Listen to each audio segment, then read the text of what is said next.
Hello everybody, welcome to the I Am IT Geek YouTube channel. My name is Shabaz, and as ever I am the IT Geek. We are back with another episode from the SC300 Microsoft Exam Prep series. I've stopped trying to guess what episode it is. You can see in the description I'm way past counting. But we had a bit of a separation from me and Dwayne. We had a bit of a break where we were recording separately. But I missed Dwayne too much, and we are back recording together. So, hi Dwayne, how are you? I'm good, Shabazz. How are you doing today? I'm great. I'm great. I was just saying to Dwayne off air that it wasn't the same recording individually. It's not fun. Nowhere near as much fun as it has been recording with Dwayne. So I'm glad he's back. But thank you There's a very reason much. why there's a song called One is the Loneliest Number, right?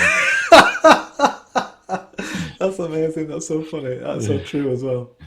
Um, and also three is a crowd, but there's just two of us, the two amigos. So yeah, we're actually this is the first part of the Manage Azure AD Identity Protection topic. So we're still on Module 2. I think this is the back end of Module 2 now, so these will be the last two episodes in Module 2 before we move on to Module 3. So without further ado, let's get cracking, as they say. So hopefully by now you know who me and Dwayne are, so hopefully no need for introductions. I will do a reintroduction at the beginning of Module 3. We are the last couple of episodes of Module 2.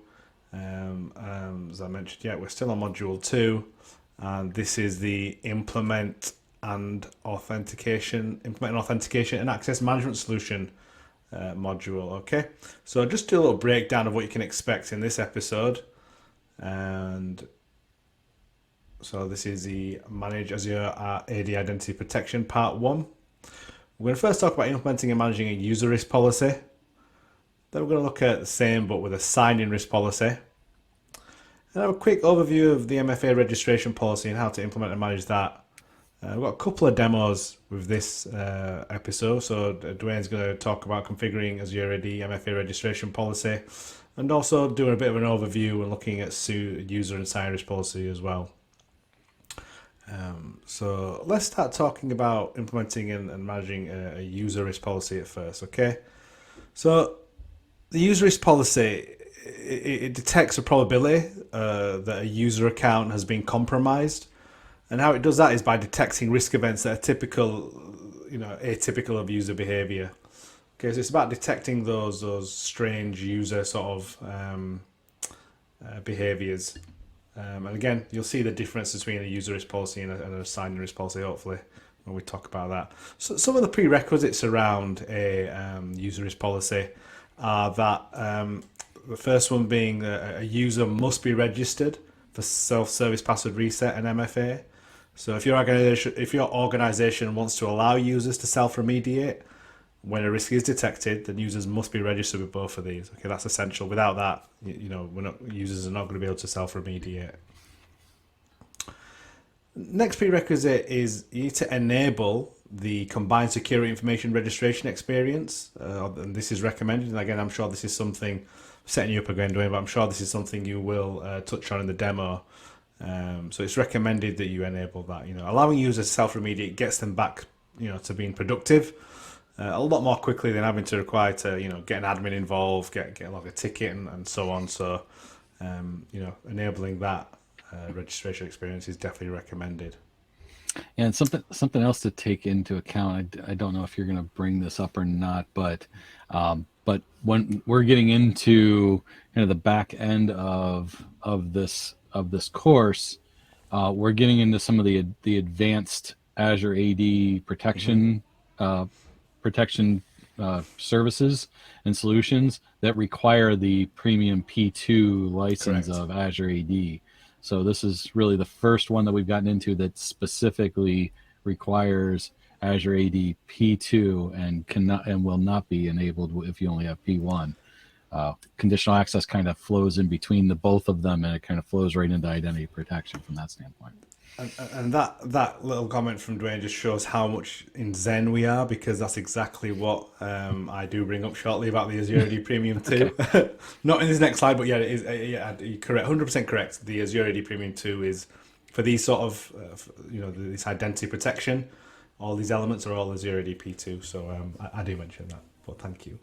Yep. So sticking with the user risk policy, as an organization, you need to choose an acceptable risk level. So, and you must be willing to accept, balanced user experience and security posture when you're making that decision. There are three different levels. So first, if we talk about, if you're choosing high threshold, this reduces the number of times policies are triggered and minimizes the impact to users.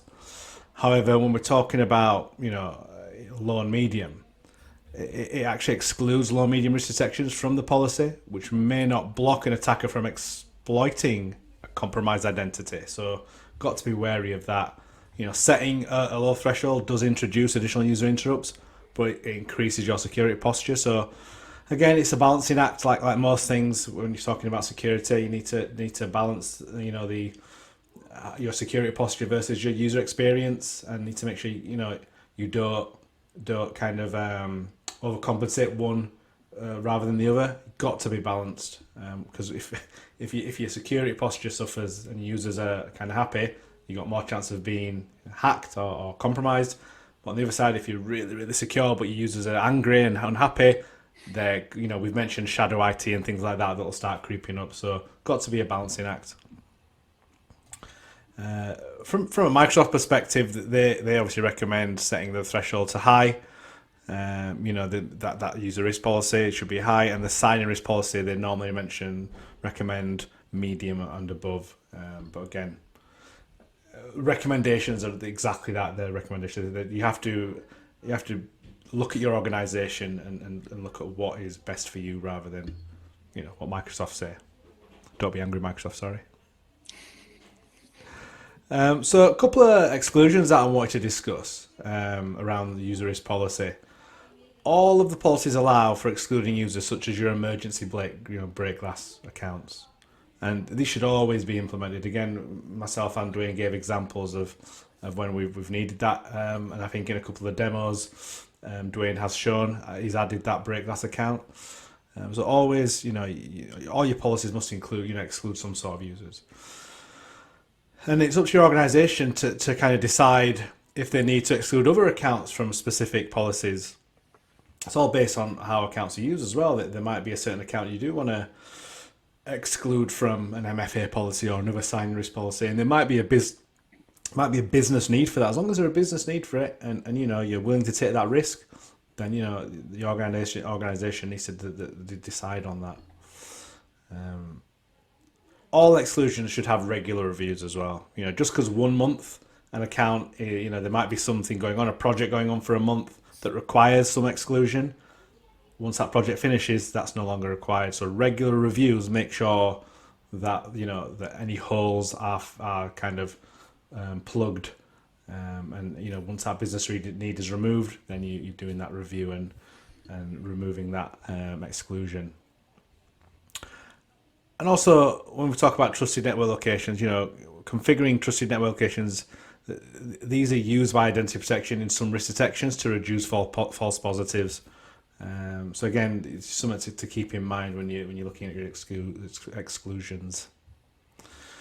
So let's move on to talking about implementing and managing sign-in risk policy now, okay?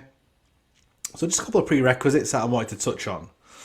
A working Azure AD P2 license is required, and this is the same for user risk and sign-in risk. Anything to do with identity protection really as Dwayne mentioned, it is an advanced feature, so you need P2, the Premium 2 license. I'm not a fan of this, but Microsoft say global admin privileges are required. If you want to work with least privilege access, there's probably an account that can fulfill that as well. But as a recommendation, Microsoft say global admin privileges, and that's all their documentation says, and that's what it'll say in the exam as well. So I have to put it here, even though I don't technically agree with it. We are teaching you for the exam, so I have to put in what's going to come up in the exam. Yeah, that's to set up the policies. It's not necessarily for the person, for the for the users that yes. that you're managing or putting into the policy. It's just the role that you have to be to set up that policy. Thank you for making that clear. I don't think I was clear at all. Global admin for whoever the person is that is setting it up. Do not give global admin to all your users. But as we've seen as everything's evolved, there probably hopefully will be an identity protection admin role that comes in somewhere along the line. Like Exactly. and when we were talking about Azure AD Connect, used to have to be global admin to set up Azure AD Connect. Now there's a hybrid identity administrator role. So hopefully they create that built-in role here in the future. Spot on. And as we mentioned, like with the user risk policy, self-service password reset and MFA do need to be enabled for you to utilize sign risk policy. So just to be wary of that. So we're talking about implementing and managing sign risk policies. Let's just kind of describe what a sign-in risk policy is. So it identifies and responds to suspicious sign-in attempts, can prompt the user to provide additional forms of verification as well. So like we're talking MFA and stuff like that we've mentioned throughout this series so far. You've got the same risk levels as you do with user risk. So you've got that high, that medium, and low. And Microsoft, again, the recommendation from them is that you allow access and require a password change if sign-in risk is triggered. So say that there is an alert and a trigger, you allow them to have access, but you make sure they have to change their password before moving forward. And again, with that MFA trigger, Azure AD MFA can be triggered, allowing the user to prove it's them by using one of their registration authentication methods. So it could be the MFA app, Microsoft Authenticator app, could be a text message, or as we talked about MFA options earlier in I think it was module 1. So yeah, you can trigger MFA as well. So just want to move on to the third topic in this episode 4. I hand over to Dwayne, which is implementing and managing MFA registration policy. So what is this policy, first of all? Let's just talk about that quickly. So Azure AD multi-factor authentication provides a means to verify who you are, and it does it by using more than just your username and password. Again, we've talked about MFA already. Something something you are, something you have, kind of thing. And again, it provides an additional layer of security, so a second layer of security to user sign-ins. So in order for users to be able to respond to MFA prompts, they need to register that multi-factor authentication, and this is what that registration policy is. Some recommendations around the MFA authentication registration policy. It uses MFA to deliver that strong authentication for a range of verification options. Also, it plays a key role in preparing your organization to self-remediate from those risk detections in identity protection. I just wanted to touch on the user experience with that MFA registration as well. The way it works is, as you Active Directory, the identity protection, it'll prompt your users to register the next time they sign in interactively. So once you enable it, they are prompted to kind of do the MFA registration process. They do have 14 days to register, and it is possible to bypass that for those 14 days. Lord knows I've done that many a time before. I just can't bother. I've still got 2 weeks, it's fine. But during this 14-day period, they can bypass that registration, no issue. But at the end of it, they will be forced to register before being allowed to continue. So that's it for the sort of theory. And Dwayne, I'm going to hand over to you, my good friend. All right. Yeah, let's take a look at that in the topic of multi-factor authentication registration policy. We'll hit that one first. I'm in the Azure AD Identity Protection portal already. You can very easily you can start typing identity, and identity protection comes up very easily in here. Here you can see we can set up all users for authentication. We can require that multi-factor authentication and then enforce that policy. It's that simple. If we only want specific users and specific, maybe we just want it with our admin accounts, we can do that here. Much much simpler kind of setup than you have in the user Azure AD user experience with MFA, where we set this policy up. We can be very flexible in terms of groups and within groups rather than specific individuals. And it, like Shabazz said, it then is going to enforce that policy, and it ties back into the MFA settings that we have, that we've already created, or that we might have for specific users if we're already using it. But this can take it really across our organization and gives us a level of auditability within identity protection to set this policy up. So I'm going to leave this because I don't want to enforce this necessarily for all my users, because I have demo users in there, but it will, if you do set that up, you can go from there. Now, like Shabazz said, that's really got to be set up and enforced before we can start using these user risk policies. They have to be set up with MFA, because one of the key things around what we enforce for risky users is that they re-verify who they are with MFA. You can see here, similar to a conditional access policy. And if you recall, when I was doing the conditional access policy demo, because I have the Azure AD Premium P2 license, user risk and sign-in risk can be tied into conditional access policies as well. But if we just want to utilize policies for user risk and sign-in risk, we can set those up here. And we have these assignments where we have users. I have this low and above. We can set this to medium and above, or we'll set it to high, which is the recommendation. We can set it also here to block access, or we can allow access and require a password change. So this again shows why self-service password reset is very important here, because if we don't have this set up, then the users cannot self-remediate themselves and get back online. They'll be blocked because they don't have that there. Sign-in risk policy here. If I go to sign-in risk and I want to create a policy here we got medium and above. You can see for sign-in risk, it's require MFA. So little difference between the two policies, right? A user risk requires a password change. A sign-in risk requires multi-factor authentication, because what we're seeing here in a user risk is that is what a user risk is, and what it's really identifying is that a user has been compromised, and their credentials have been compromised. So that's why the password reset. With the sign-in risk, we're looking at the fact that somebody's signing in that isn't that user. So that's why we're requiring that MFA as part of that. So it's a kind of the key definitive difference between the two, to kind of get your head around the difference between the two.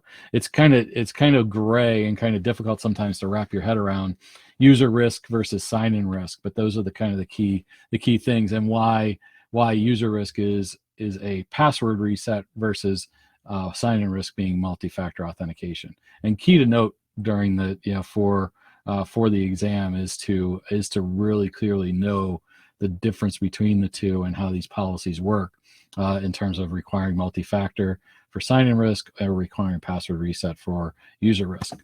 I think that that does it for what we'll talk about in this section.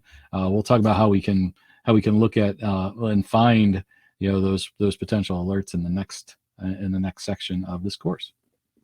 So back to you, Shabazz. Thank you very much, Dwayne. Another great couple of demos there.